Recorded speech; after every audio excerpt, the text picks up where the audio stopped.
अगर वो sky root को अगर इन्होंने भेजा है, वो स्काई रूट ने अगर अपना रॉकेट भेजा है विक्रम 1 ऊपर, वो सर आज स्काई रूट के बारे में थोड़ा सा बताइएगा, क्योंकि ऑफ द रिकॉर्ड भी आप और मैं बात कर रहे थे. I think this is one of the most inspiring stories at least in last 5 years that I have heard, especially in the younger generation. जी. करेक्ट. सो ये जो है ना Skyroot, it is phenomenal. ये आईआईटी वगैरह के जो students हैं, ये इसरो में इन्होंने काम किया और इन्होंने बाहर निकल के एक अपनी प्राइवेट कंपनी बनाई. उससे इन्होंने ये रॉकेट बनाया है. ये रॉकेट जो है, ये वो कार्बन फाइबर जो होता है, that is the material that you have use, not use aluminium और स्टील विच जो बाकी के रॉकेट्स यूज करते हैं. फिर इन्होंने पूरा इंजन जो है वो 3D प्रिंटर से उन्होंने बनाया है. मतलब इन्होंने एक्चुअली जो लोग जो बाकी 3D रॉकेट्स बनाते प्रिंटर हैं, से इंजन बनाया है. हाँ, उससे वो कर सकते हैं. 3D प्रिंटर को बहुत तरह से यूज कर सकते हैं. इन्होंने वो यूज किया है. मतलब ये है कि इन्होंने वो कट शॉर्ट कर दिया पूरा पूरा टाइमलाइन.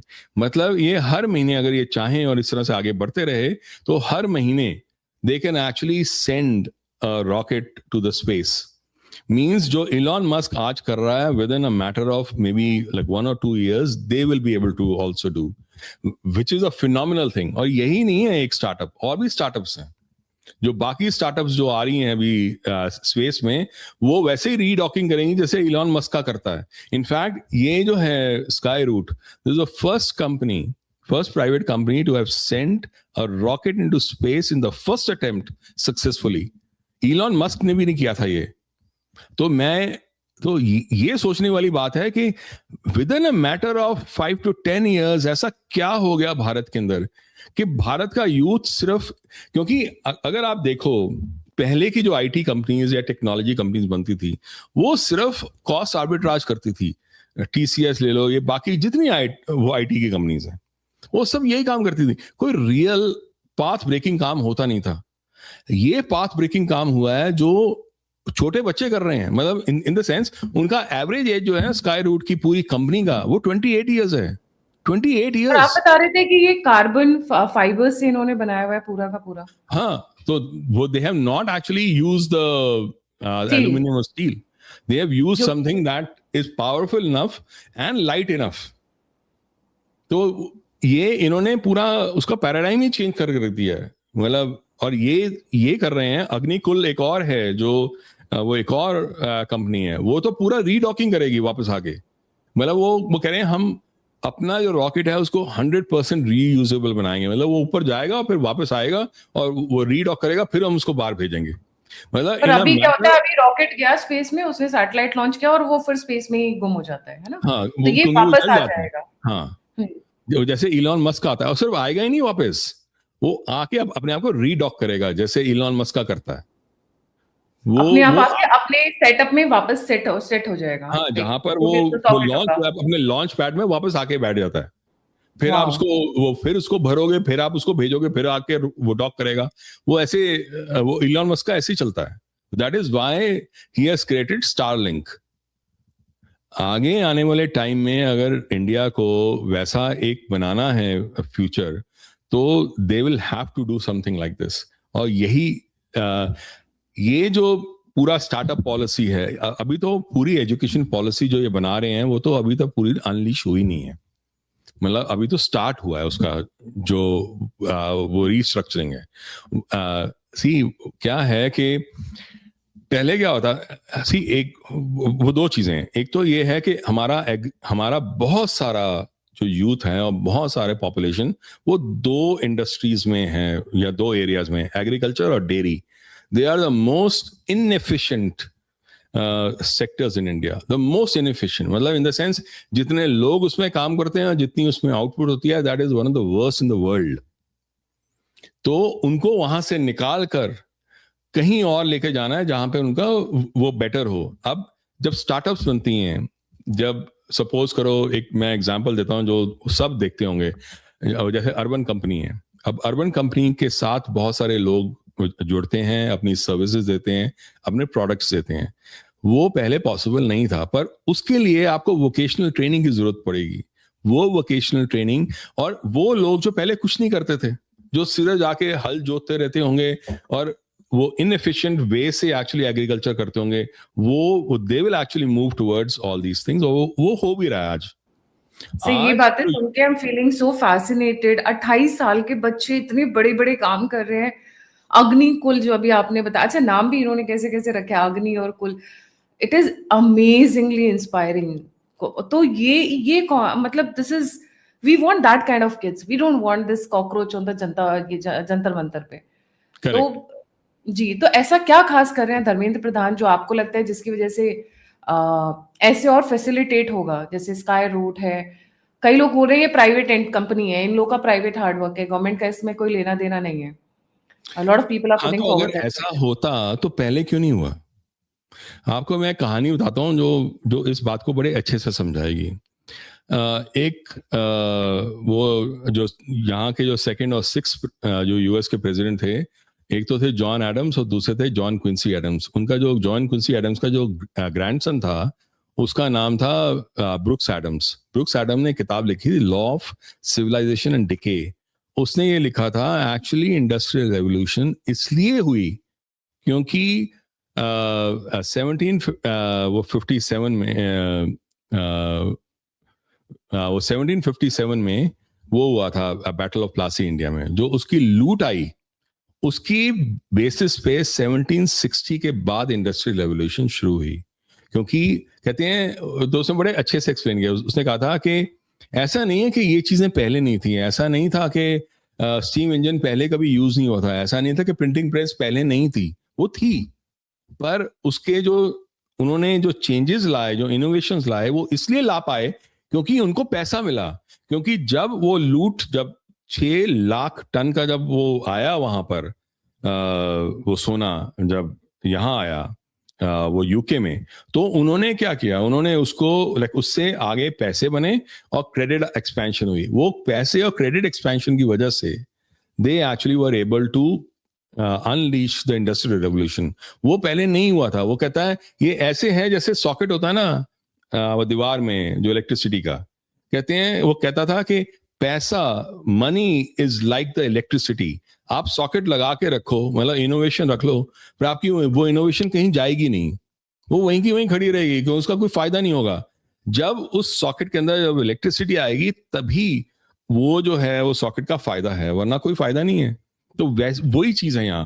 पहली बार जब स्टार्टअप का ये पूरा इकोसिस्टम बनाया, जब वहां पर पैसे आने शुरू हुए हैं, जब वहां पर वो इन्वेस्टमेंट शुरू हुई हैं, वो इन्वेस्टमेंट जो भारत के लिए काम करेगी। नहीं तो कौन ऐसा वीसी है जो एक्चुअली एक बिल्कुल नई 28 साल के बच्चों की स्पेस वो स्टार्टअप को एक्चुअली फंड करता।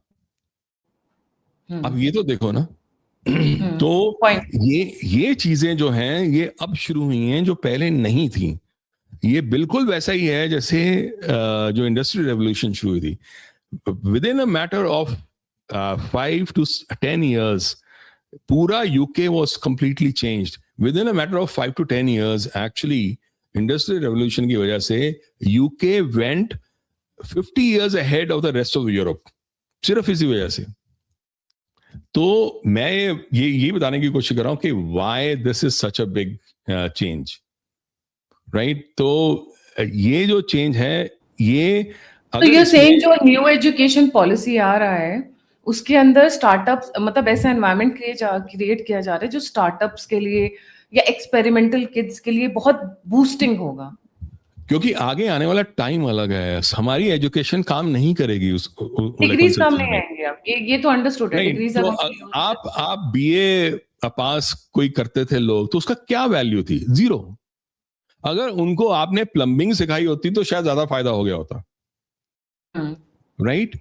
वो एक्चुअली ज्यादा कमा लिए होते उन्होंने अगर उनको और चीजें सिखा ली होती हैं, वोकेशनल चीजें। क्योंकि आजकल की स्टार्टअप्स ऐसी आ रही हैं, स्टार्टअप्स जो है पूरे भारत को चेंज कर रही हैं। ऐसे ही नहीं, बाहर के लोग जब आते हैं भारत में बताते हैं कि वो इंडिया का जो पूरा जो मेडिकल सिस्टम है कितना तेज काम करता है, क्योंकि जो स्टार्टअप्स है उन्होंने। मैं आपको एक चीज बताऊं बड़ी इंटरेस्टिंग, जो मैं हमेशा सोचता हूँ, ये लाइक ब्लिंकिट का नाम ले रहा हूँ, पर कोई भी ऐसी कंपनी हो सकती है, पर ब्लिंकिट जो है उसका जो SLA है, जो वो जितने टाइम में आपको चीज करती है वो 10 मिनट्स है।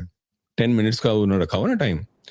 10 to 14 कर दिया। हाँ, 10 to 14, ठीक है, चलो 20 भी अगर कर लें तो ठीक है, Weather उनका conditions को ध्यान में रख के। ये across all the entire country, across all different sectors, across all different languages, different customs, different cuisines, everything. इस तरह, और we are talking about roughly around at least between 500 to 800 million customers, right? Yes. Across a population. आप पूरे Europe को ले लो, आप पूरे US को ले लो, आपको तब भी उतने कस्टमर्स नहीं बनते, और उतनी कॉम्प्लेक्सिटी, उतनी डाइवर्सिटी, उतने डिफरेंसेस, उतनी लैंग्वेजेस नहीं आती। उन्होंने ये पूरा जो प्रोसेस है इसको स्केल किया at a level which is unprecedented in the history of the world. Agree. Unprecedented. अगर ये मैं बोल रहा हूं, पर अगर कोई सुन ले वहां पर, मैं ये कह रहा हूं कि अगर आप अपना प्रोसेस ही अगर बेचना शुरू कर दो ना, तो भी आप like you will earn like you know millions and billions of dollars, because आपका प्रोसेस अलग है सबसे। You have cracked something that the others have not cracked. India is one of the most complex, one of the most diverse, सबसे ज्यादा different society है। अगर आप यहां सक्सीड कर जाते हो किसी भी प्रोसेस में, तो आप वो प्रोसेस कहीं भी लेके जा सकते हो, वर्ल्ड में कहीं पे भी लेके जा सकते हो। हाँ, क्योंकि बाहर की जो है कंपनीज, वो यहाँ आके इतनी सक्सेसफुल नहीं हो सकती, इसी वजह से नहीं होती। बिकॉज अगर ऐसा होता तो हल्दीराम नीचे गिर गया होता ना जब बाकी आए थे, या बाकी जो इतनी सारी जो कंपनीज आती रहती हैं, वो साफ कर देती सबको, पर नहीं कर पाई ना। कोक आने की वजह से छाछ तो नहीं गई। The thing is we are very diverse, that is a different country all together, that can, ये सिर्फ तभी वो सक्सेसफुल हो सकती है अगर हमारा एजुकेशन सिस्टम जो है हम बनाएं भारत के हिसाब से, भारत की सिविलाइजेशन के हिसाब से, भारत की सोसाइटी के हिसाब से। हर कंट्री, अब जैसे यूएस में जो है, यूएस में ग्रैंड स्ट्रेटेजी है कि we have American dream and we are the largest, we are the most strongest nation, we are the most prosperous nation. ये उनके दिमाग में है, we are the greatest country on earth ever in history. ये उनका grand strategy है। UK का भी एक ग्रैंड स्ट्रेटजी है, जर्मनी का भी एक ग्रैंड स्ट्रेटजी है, पर भारत की नहीं है। भारत में अगर ये कहा किसी ने, मोदी जी ने, कि हम विश्व गुरु हैं, तो खुद का ही हम मजाक उड़ाते हैं। भारत विश्व गुरु इसलिए नहीं है क्योंकि मोदी जी ने कहा है, भारत विश्व गुरु है इसलिए मोदी जी कहते हैं कि वो है। आप फर्क, दोनों में फर्क है। मोदी जी ने भारत को विश्व गुरु नहीं बनाया, मोदी जी ने हमें याद दिलाया कि हम विश्व गुरु हैं, हमेशा रहे हैं, आगे भी रहना चाहिए। तो हम अगर खुद को गलानी भेजते रहेंगे, जो हमारे एजुकेशन सिस्टम ने हमें सिखाया था, जो रिविजनिस्ट हिस्टोरियंस ने हमें सिखाया था, तो हमेशा रोते रहेंगे। जब तक हमारा यूथ ये नहीं मानेगा कि हम किसी लायक हैं, तब तक वो आगे बढ़ नहीं पाएगा। इसीलिए ये इंपॉर्टेंट है कि नेशनल एजुकेशन पॉलिसी जो है वो, प्लस बाकी जो पॉलिसीज हैं जो आपस में इंटरट्वाइन होती हैं, जो स्टार्टअप है वो तब तक सक्सीड नहीं कर सकती जब तक एक ढंग की एजुकेशन पॉलिसी वो यूथ नहीं बनाती with the right education. So national education policy 12वीं तक के बच्चों के लिए, जिसमें 3 लैंग्वेज और काफी सारे, आगे वो कॉलेजेस का भी होगा चेंज, कॉलेजेस का भी नहीं हो रहा है। There is a bill being introduced. अब वो एक बार सामने आए तो पता चलेगा कि व्हाट आर द इंग्रेडिएंट्स, उसके अंदर ये क्या क्या एलिमेंट्स डाल रहे हैं। दोनों के अंदर। हाँ, तो मैं एक बात मेरे को ये था कि, और आगे का जो है, आगे अगर आप ध्यान से देखो जो एजुकेशन का है, जिस तरह से यूएस और यूरोप जा रहा है आगे, वो अगर वहां जॉब्स के लिए लोगों को आना रोकता है, जो यूएस का अभी पॉलिसी चल रही है, तो कोई बेवकूफ नहीं है जो यहां आके पढ़ने के लिए आएगा। बिकॉज आप वो 200-300,000 का लोन, वो 4-5 करोड़ का लोन लेके यहाँ आके पढ़ोगे नहीं जब तक आप उस लोन को वापस नहीं कर सकते। पर आप उस लोन को वापस नहीं कर सकते अगर आप यहाँ जॉब नहीं करोगे। तो धीरे धीरे with in a matter of next 4 to 5 years अगर ये चलता रहा जो हो रहा है, तो इन यूनिवर्सिटीज को, हार्वर्ड और बाकी यूनिवर्सिटीज को भारत में अपनी एक्सटेंशन बनानी ही पड़ेगी। तो भारत का जो आगे आने वाला जो टाइम है एजुकेशन का, वो बहुत डिफरेंट होगा, राइट? So वो हमें you're saying कि suck in होने वाला है, क्योंकि यूएस उधर, क्योंकि आपने और मैंने H1B वीजा पे बहुत अच्छा एक वीडियो किया था, अगर आपको याद हो तो। जिस तरीके से H1B वीजा पे प्रॉब्लम कर रहे हैं, इंडियंस के अगेंस्ट में रेसिस्ट कर रहे हैं, तो वहां पे इंडियंस का जाना कम होगा, सो दे विल स्टे हियर। तो भारत में रहेंगे तो उनको अपनी कंपनीज को सपोर्ट करने के लिए, कंपनीज भी छोड़ दीजिए, अपने एजुकेशन सिस्टम को सपोर्ट करने के जो उन्होंने इंफ्रास्ट्रक्चर खड़ा किया, उनको भारत की तरफ आना पड़ेगा, क्योंकि उनका जो हायर एजुकेशन सिस्टम है वो भारत के स्टूडेंट्स की वजह से चलता है। हाँ बिल्कुल, क्योंकि लोगों को ये लगता है कि भारत में लोग सिर्फ स्किल्स की वजह से आते हैं, स्किल्स की वजह से आते हैं। भारत में बहुत सारी स्किल्स हैं, पर भारत के पास स्केल है जो किसी और कंट्री में नहीं है। भारत में एक ही साल में इन्फोसिस, एक्सेंचर, IBM, TCS, ये 1-1 लाख लोगों को हायर कर सकते हैं। कोई कंट्री नहीं है, there is no other place on this planet जहां पर आप ऐसा कर सकते हो। ये स्केल सिर्फ भारत में ही मुमकिन है और कहीं मुमकिन है ही नहीं। तो अगर ये स्केल जो है भारत का, जो यूथ का जो स्केल है, जो अब है, जो नंबर है, जो नंबर्स हैं यूथ के, वो अगर ढंग की दिशा में अगर डालना है, तो आगे की education policy is absolutely fundamental. इसीलिए वो एजुकेशन के पीछे पड़े हैं। वो भारत के यूथ को गुमराह करना चाहते हैं, बिकॉज अगर उनको वो एजुकेशन ना मिली, अगर वो वोकेशनल स्टडीज ना मिली और आगे ढंग का डायरेक्शन ना मिला, तो यही वाला यूथ एक्चुअली वही काम करेगा जो पाकिस्तान में जिहादियों ने किया है। बिकॉज उनके पास क्या है? उनके पास तो कुछ भी नहीं है। हाँ। वो मदरसे में इसलिए जाते हैं, उनका दिमाग उल्टी जगह चलेगा। And that is the biggest problem that India has, and that is the biggest problem that India has always had. मतलब हमारा एजुकेशन सिस्टम इतना गया गुजरा था कि यूथ कभी कुछ कर ही नहीं पाया ढंग से। वो तो अगर हमारे पेरेंट्स का फोकस ना होता एजुकेशन में, तो हम शायद आगे बढ़ ही ना पाते। हाँ, सही बात है, हमारे पेरेंट्स ने सैक्रिफाइस किया।